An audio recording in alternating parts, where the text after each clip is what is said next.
Selamat pagi, shalom Bapak Ibu yang terkasih. Saat ini kita sampai ke Matius 5 ayat yang ke-6. Berbahagialah orang yang lapar dan haus akan kebenaran, karena mereka akan dipuaskan. Ini adalah ucapan bahagia yang keempat. Yang tiga sebelumnya itu bersifat pasif, tapi yang keempat ini bersifat aktif. Lapar dan haus adalah sebuah keinginan. Manusia dan keinginan adalah dua hal yang tidak dapat dipisahkan. Kita diciptakan dengan keinginan. Ingin hidup enak, ingin punya rumah, ingin punya suami atau istri, ingin punya anak, ingin punya rumah sendiri. Itu semua adalah hal yang wajar dan manusiawi. Tetapi Alkitab memberikan batasan ketika kita menginginkan suatu hal.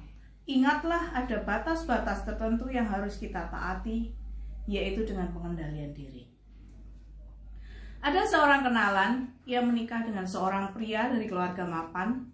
Ternyata makin lama makin ketahuan bahwa sang suami tidak bisa bekerja sendiri dengan baik, hanya bergantung kepada keluarga. Sudah punya anak, tidak bisa menafkahi istri dan anak. Sang istri berkata, kalau bisa suamiku mau tak tukar tambah. Tapi puji Tuhan, ia seorang wanita yang takut akan Tuhan. Ia tahu bahwa keinginan dia salah dan tetap bertahan walaupun apa yang terjadi. Matius mengatakan hal tentang haus dan lapar akan kebenaran. Ayat ini dikaitkan dengan zaman Israel pada zaman dahulu. Ketika dikatakan lapar, itu berarti mereka benar-benar kelaparan. Karena orang Israel zaman itu, ketika mereka masih sanggup makan daging 1 minggu 1 kali, itu bukan kategori miskin dan lapar. Jadi maksudnya lapar di sini benar-benar kelaparan, dan ketika saat itu dia tidak makan maka ia akan mati. Begitu juga dengan makna haus, kehausan.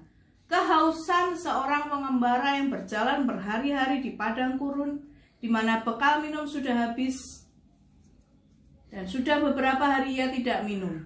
Lapar dan haus yang sedemikianlah yang Matius gambarkan dalam ayat ini. Jadi Bapak Ibu yang terkasih, apa yang dimaksud dengan kebenaran dalam ayat ini? Kebenaran. Kita ini adalah orang-orang yang sudah menikmati kebenaran itu. Kita dibenarkan karena Kristus. Status kita diubahkan dari anak-anak dosa, anak-anak kegelapan, berpindah menjadi anak-anak terang. Karena kita sudah dibenarkan oleh kematian Yesus kayu salib. Pembenaran di hadapan Allah bukanlah upaya kita, tapi semata-mata oleh anugerah Tuhan. Kebenaran itu semua adalah berkat rohani. Semuanya, segala sesuatu yang kita terima. Jadi itu bukan hasil usaha kita. Kebenaran itu bukan segala sesuatu yang benar di hadapan Allah, tapi suatu tuntutan bagaimana kita harus hidup benar di hadapan Allah.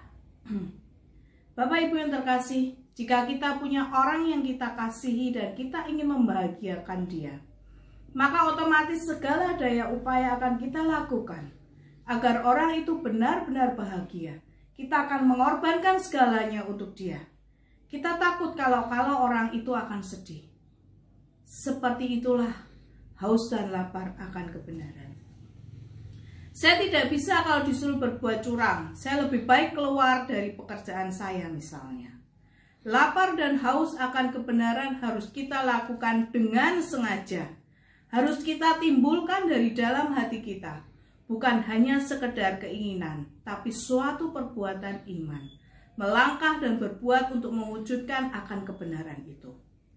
Pengenalan akan Kristus yang harus kita lakukan hari demi hari agar makin serupa dengan Dia. Kristus adalah prioritas nomor 1 dalam hidup kita. Dalam setiap tingkah laku dan pikiran kita, prioritasnya hanya 1, yaitu Kristus dan kebenarannya. Baik dalam pekerjaan, dalam kehidupan keluarga kita, segala sesuatu yang menyimpang bukanlah kebenaran dan harus kita koreksi. Kita harus berubah, berganti haluan. Bapak Ibu yang terkasih, hiduplah dalam lapar dan haus akan kebenaran. Karena di dalam Kristus, hidup kita benar-benar akan dipuaskan. Tuhan memberkati.